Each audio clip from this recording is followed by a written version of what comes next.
жазушысы, орыстың мықты ақындарының өлеңдері қазақ тіліне аударылған. Ол «Қыздар дейсін, мәжілістен жан дейсін» деген Александр Пушкиннің туындысы өзінің өлеңін тағы да бір мәрте дәлелдеген. Қыздар аты жасты қайдан ал дейсін, өмірімнің таңын қосып кешіне, бер қайтадан өткен күннің хәммесін, бере алмасаң кең салалық бейелді. Жас қызығын көрсін жастар кейінгі, тәтті өмірін нәпсі көңілмен ауладық, қалғанымен аданылық зейінді.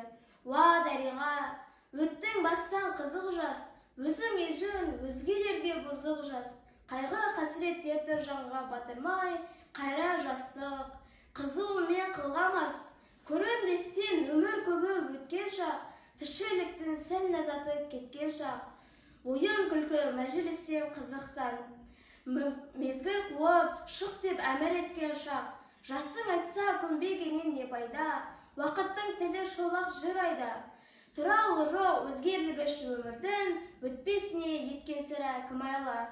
Мүмкін десек адамзатқа ек өлмек, бірі соның жасын жетті деп көнбек. Бұл өлімнің ардақтысы аруы, мұнан кейін өлім бе сол дем сөнбек.